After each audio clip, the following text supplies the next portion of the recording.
Not knowing your life purpose is like not knowing what to order in a restaurant. There's so many options, but what's gonna fulfill you and fuel you? And then when you do know what fulfills and fuels you, it gives you that energy and that spark and that expansion and passion so that you can then give to the world. Problem is, if you don't know what you like, it's gonna be hard to figure out what to order. I'm Tanya, and today in this video, I want to talk to you about how to get more clear on what your soul purpose is, what your life purpose is, what that looks like, and what stops a lot of people. And then most of all, I want to leave you with an activity of a series of questions that you can ask yourself to either A, help you figure it out, or B, refine what you already have a sense of. So let's get started. When you're connected to your life purpose or your soul purpose, you have this sense of joy, fulfillment, and happiness. I love what Tony Robbins says about life and happiness and finding your soul purpose. He says, if you're not growing, you're dying. I love this because it goes perfectly with his view around happiness. Happiness boils down to one word: progress. So if we're not growing and we're not advancing, if we're not expanding and moving forward, we're stuck. And so that makes us feel heavy, sad, depressed, anxious, because we're not going anywhere and there's all this trapped energy. We're creative beings, we're expansive. So we live in a world where everything is so automated, it's really caused us to be detached from the creative beings that we are. So that's why it's so important to help to reconnect so that you can get that deeper fulfillment. Because for me, life purpose, soul purpose, whatever you want to call it, it's this deeper sense of who you are, what your passions and your power is, and your purpose, and what you have to offer to the world. And by doing that, you're doing this outward action of giving what's within you, and then you receive so much joy, fulfillment, and meaning in your life. So what makes it so hard to figure that out? Well, number one, fear. People live in so much fear that they don't want to go out of their comfort zone.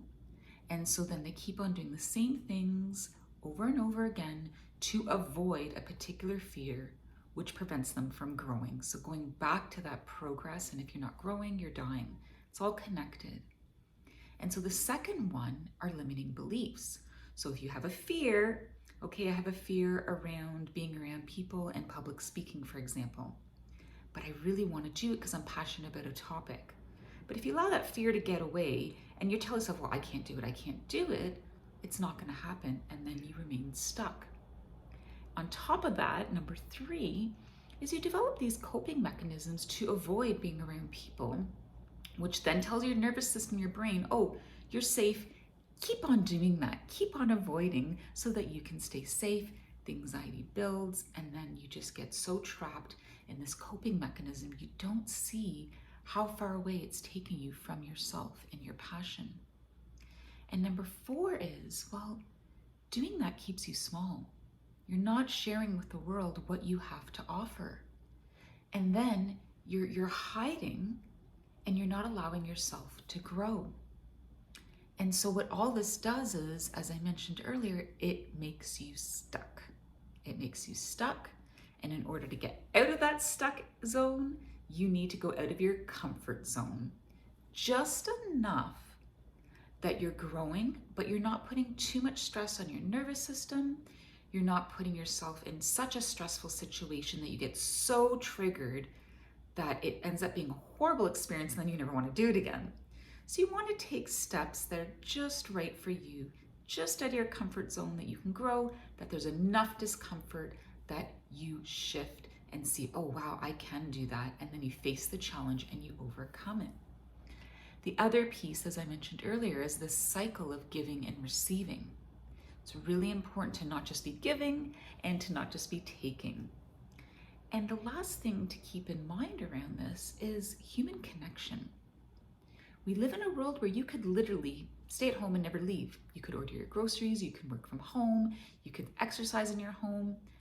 This is not how we're meant to live. We're meant to live in community, we're meant to live in connection. And when we do that, we have this deeper sense of fulfillment, which is so connected to our life purpose. So now, how do you do that? Well, I broke it up into 3 parts.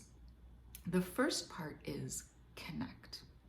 So doing some inner connection and some questions that you can ask yourself, and some take a little bit longer than others, is what are your values? That's the first one.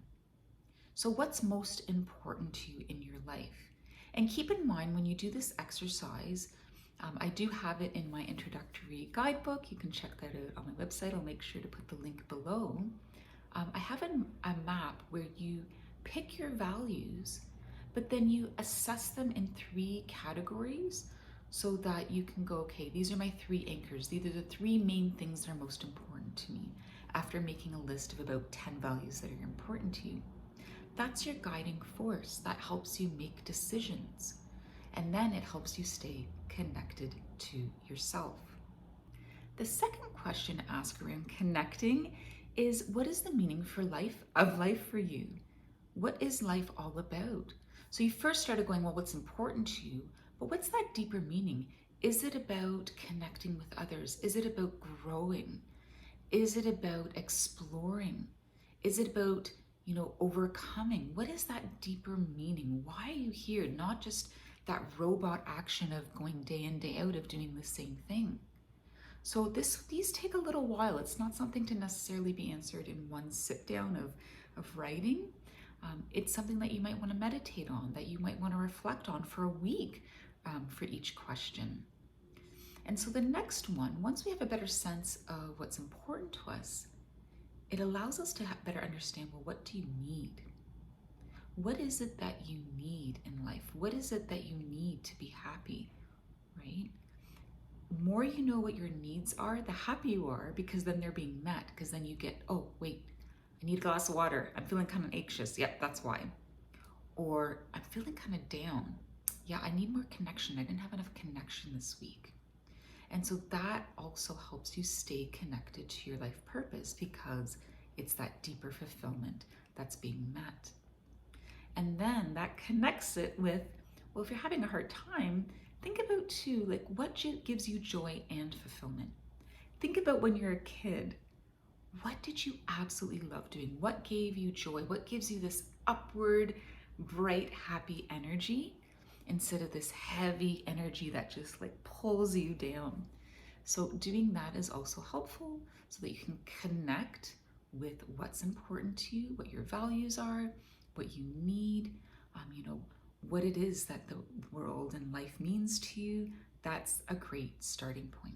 And once you have that, then it's time to start moving outward. What is it that you want to give?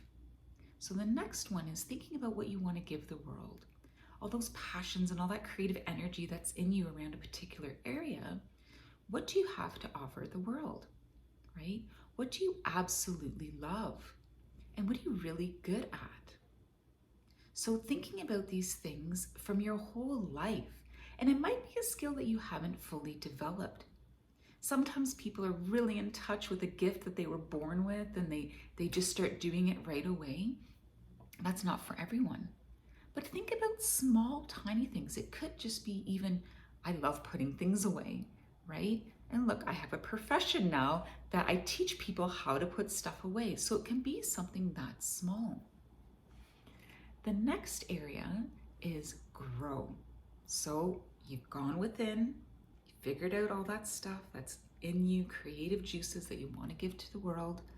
But if you're still a little stuck, think about what is a problem that you faced in your life in the past that you can grow from, or you've already grown from, that you can turn into a passion and then use that as to give to the world, right?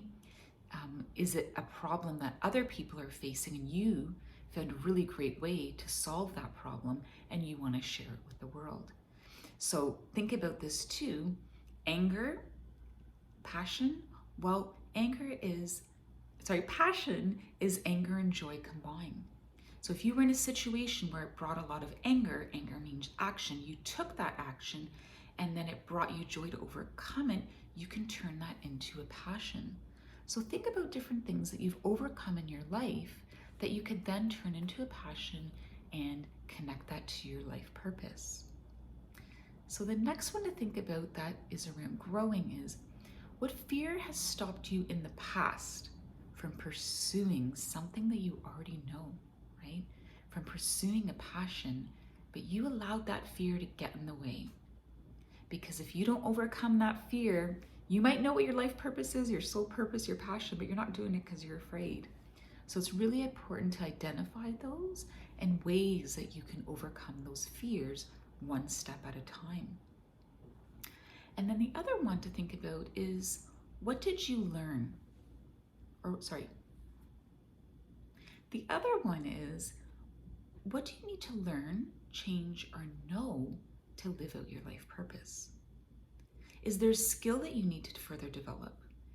Do you need to change your attitude or belief, right? Do you need to know something about that topic, that will help you further develop and grow into being able to live out your life purpose?